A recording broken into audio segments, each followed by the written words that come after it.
36-year-old E. Lee was brutally attacked, raped, and left for dead at Washington Park in September. Nearly 5 months later, police arrested 17-year-old Kamari Lewis and 15-year-old Kevin Spencer and charged them with the homicide. But a criminal complaint indicates even more were involved. Why was this not announced publicly sooner? We were hoping a lot of the information that we were able to garner would pan out.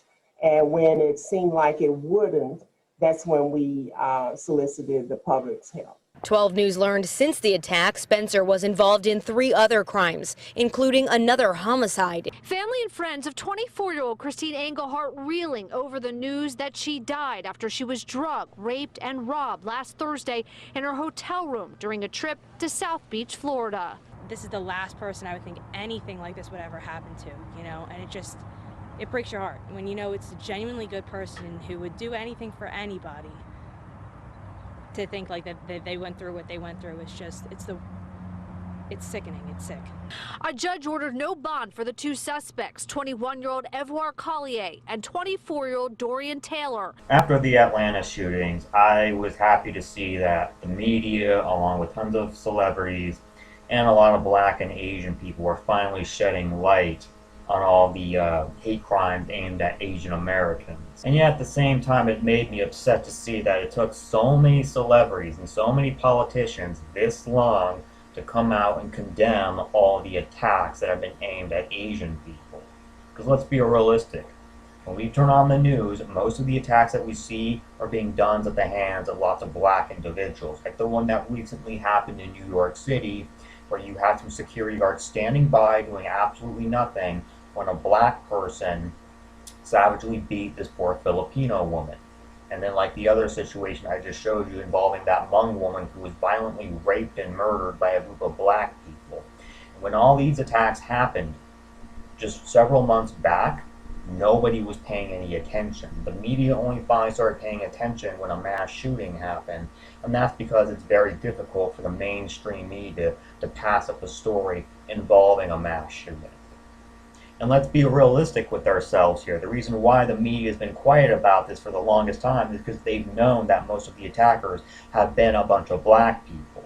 And in order for them to basically stand up for the Asian community, they would have to shine negative light on the Black community, and basically in their mindset they would be throwing one racial group under the bus to stick up for another. Another thing I can't help but to notice is that there aren't that many Black people who are sticking up for the Stop Asian Hate movement either. And although I know there's going to be a lot of people who are going to want to disagree with me on that, when you compare the number of Black people who are sticking up for the Asian community to all the white people who are protesting alongside Black Lives Matter, yeah, you didn't just see a few dozen or a few hundred white people nationwide sticking up for the Black community. No, you saw literally hundreds of thousands, maybe even a million nationwide. And what did we get out of that? I mean, basically, we were trying to create this Black and white solidarity, kind of like how you see a little bit of a Black and Asian solidarity going on right now.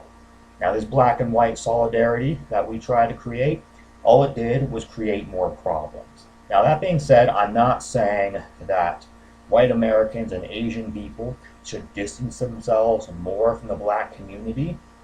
I do think that we should keep trying to reach out to the Black community to prevent more Black on Asian or even Black on white violence. And I'm not trying to discredit any of the Black people who are sticking up for the Asian community either. Take that in mind. Although I think it's good that there's a handful of Black people supporting the Asian communities, I think what also needs to happen is that there needs to be more whites and Asians coming together to call out all this Black on non-Black violence, because it's never going to stop. From what I've seen is that you've had this, Black and Asian solidarity happen before, decades back. It was during the 90s, and quite frankly, it didn't really go anywhere. Although I do think that more Blacks and Asians need to come together, I think what also needs to happen is more whites and Asians need to come together as well to call out all this Black on non-Black violence. We need to stick together, go towards a lot of these Black communities, and tell them that they need to actually call out the violence when they see it. They need to call out all the black on white violence, all the black on Asian violence, black on Hispanic, black on black violence whenever they see it. Because what I find interesting is that a lot of black people are always saying that we need to discuss race. But a lot of these black people are only saying that when they're talking about police brutality. When the tables have turned, and then when all of a sudden the media is paying attention to all these cases of black on Asian hate crimes or black on white violence, all of a sudden a lot of these same black people don't want to talk about race all of a sudden. And I'm not just talking about the hate crimes, mind you, I'm also talking about the race riots that have been going on. Every time a giant series of race riots happens across the United States, Asian communities are constantly getting attacked.